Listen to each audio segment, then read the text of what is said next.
और अब बात प्रदेश की आबकारी नीति की, जिसमें ऑक्शन प्रक्रिया अपनाने को लेकर शराब कारोबारी विरोध में दिख रहे हैं। ऐसे में अगले वित्त वर्ष में आबकारी नीति कैसी हो, इसे लेकर अभी से मंथन शुरू हो गया है।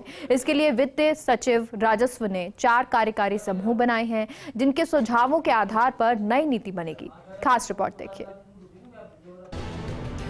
प्रदेश में नई आबकारी नीति is of doing business model पर बनेगी। आबकारी विभाग ने वित्त वर्ष 2022-23 में शराब दुकानों के आवंटन, होटल, क्लब बार और रेस्टोरेंट बार के संचालन और शर्तों को लेकर नई आबकारी नीति बनाने की तैयारी शुरू कर दी है।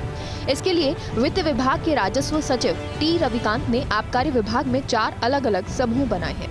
ये समूह मौजूदा पॉलिसी की दिक्कतों का अध्ययन करेंगे, अन्य राज्यों से तुलना करते हुए नई पॉलिसी के लिए सुझाव देंगे। हालांकि मौजूदा पॉलिसी में आबकारी विभाग का राजस्व बढ़ा है, लेकिन ऑक्शन की पूरी प्रक्रिया और मासिक गारंटी की दरों में बढ़ोतरी का शराब कारोबारी विरोध कर रही हैं। कई जिलों में बड़ी संख्या में ठेकेदारों पर राशि बकाया चल रही है, जिसके लिए विभाग को कई स्तर पर कोशिश करनी पड़ रही है। नई आबकारी नीति में तकनीक का इस्तेमाल किया जाएगा। प्रक्रियाओं के सरलीकरण और IT उपयोग बढ़ावा देने को लेकर समूह बनाया गया है। लाइसेंस और परमिट जारी करने का काम भी सरल किया जाएगा। मौजूदा IT मॉड्यूल्स और IT उपयोग बढ़ावा देने को लेकर भी समूह सुझाव देंगे। इसके लिए जयपुर शहर TEO सुनील भाटी की अध्यक्षता में समूह बनाया गया है। नई आबकारी नीति में तकनीकी पैरामीटर्स में भी बदलाव होंगे। देशी शराब और RML का रेशियो बनेगा, जिससे राजस्व बढ़े और ग्राहक संतुष्ट हो। यूपी के मदिरा की मांग और राजस्व का समीक्षात्मक अध्ययन होगा। बॉटल के मटेरियल से उपभोग का भी समीक्षात्मक अध्ययन किया जाएगा। इसके लिए जयपुर जोन के एडिशनल कमिश्नर राकेश शर्मा के नेतृत्व में समूह बनाया गया है। नई आबकारी नीति में मौजूदा नीति में ली जा रही फीस का भी अध्ययन होगा। इसके लिए आबकारी विभाग के अधिकारियों के साथ RSBCL और RSGSM के अधिकारियों को भी कमेटी में शामिल किया गया है। इसमें 2 तरह के कार्यकारी समूह बनाए गए हैं, जो आबकारी आयुक्त डॉक्टर जोगाराम के निर्देशन में राज्य सरकार को सुझाव देंगे।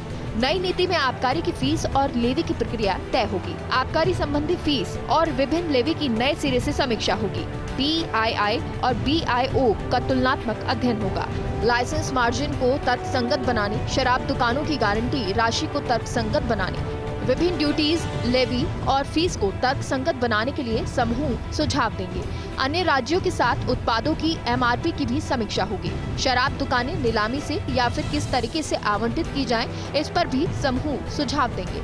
इसके लिए RSBCL के कार्यकारी निदेशक सुखवीर सैनी को कन्वीनर बनाया गया है। इसके अलावा एथेनॉल पॉलिसी के फ्रेमवर्क के लिए कार्यकारी समूह बनाया गया है, जिसका कन्वीनर अजमेर जोन के एडिशनल कमिश्नर राजेंद्र सिंह को बनाया गया है। ये समूह दूसरे राज्यों में एथेनॉल पॉलिसी का अध्ययन करेगा।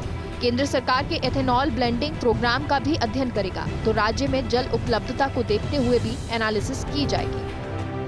कुल मिलाकर इस बार आबकारी विभाग नई नीति को सभी स्टेक होल्डर्स का समन्वय करते हुए बनाना चाहता है। नई नीति बनाने का काम जनवरी में शुरू होगा, लेकिन इससे पहले ये 4 कार्यकारी समूह नीति बनाने में जरूरी सुझाव देंगे।